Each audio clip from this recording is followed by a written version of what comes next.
Good morning mga kadiskarte. Dito kami ngayon sa Obispo lang yung mga kadiskarte. Nag-re-repair kami nitong deep well mga kadiskarte kasi parang wala ng tubig. Barado ng mga buhangin mga kadiskarte. Ayan, so sinusundot uli namin mga kadiskarte. Waswas. Binawaswas namin yung tubig. Ano nga pala si Pajiri, siyang kasama ko dito mga kadiskarte. Kasi yung mga dati kong kasama ay puro busy. Ayan. So 70 feet ng lalim. Ayan. So yan. Yan yung mga lumabas dyan mga kadiskarte. Napakaraming buhangin. Kaya pala wala ng tubig na lumalabas kasi nagsara na. Nagbara na mga kadiskarte. Ito nga pala yung in-install namin dyan mga kadiskarting injector, deep well to. Yung tubo niya ay O, no? Okay. Ang motor niya mga kadiskarte is shallow well. Ayan, shallow lang yan mga kadiskarte. At low budget, kinonvert ko na lang para hindi bumili ng deep well pump kasi mayroon din naman ng shallow well.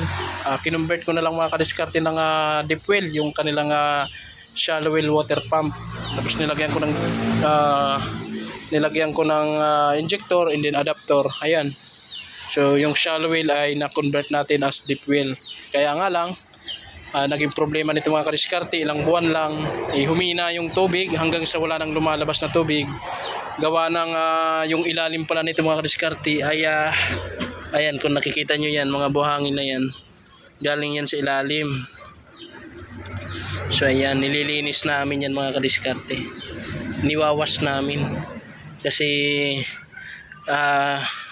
para bumalik yung tubig niya, mawala yung mga bara. Ayan, so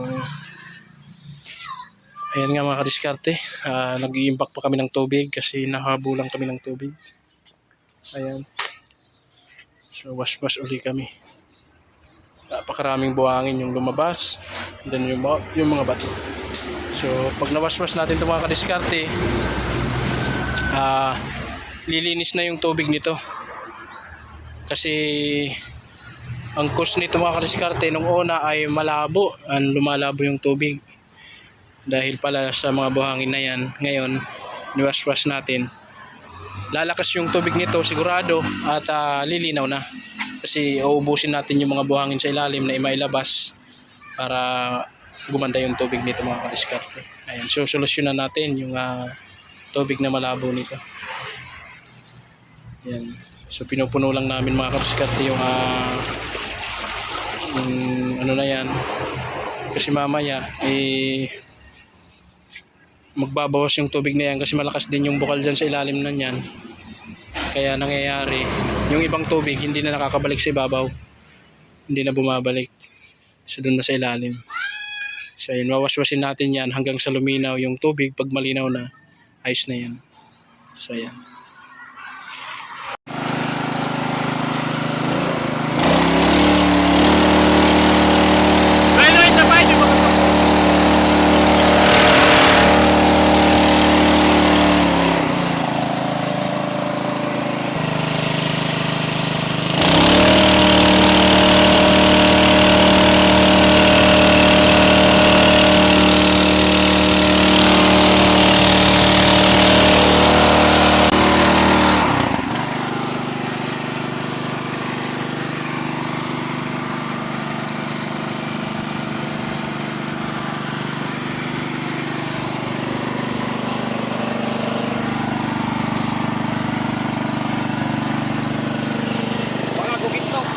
Baka susigon mo.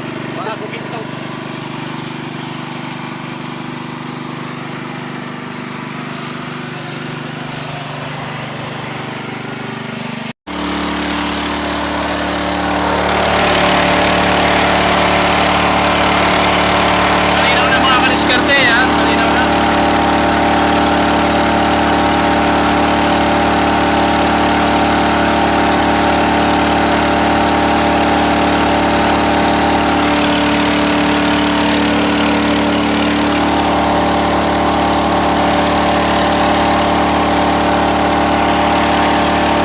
Kadiskarte, pinaprime na namin, nilalagay ng tubig. Ayan, pinupuno ng tubig yung deep well. So bali ang motor niyan mga kadiskarte ay shallow well. Kinonvert ko lang yan as deep well. Kasi sayang din naman kung bibili pa ng deep well pump. Ayan. Para na lang mga kadiskarte, magkatubig lang. Ayan. So mamaya pa-underin na natin yan.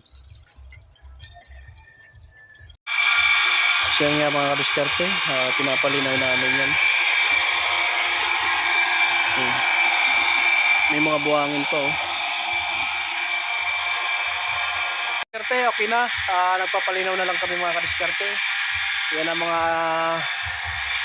ayan. Yan ang mga tinanggal namin mga buhangin mga kadiskarte yan. Dito niya. Ayan. Napakaraming buhangin mga kadiskarte. Ayan. So nagpapalinaw na lang kami.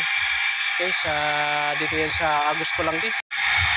Yan, salamat sa Diyos mga kadiskarte. Okay na. Nagpapalinaw na lang kami doon sa ginawa ng depwil. Ayan. So inalis namin yung mga buhangin mga kadiskarte. Okay? Salamat sa Diyos.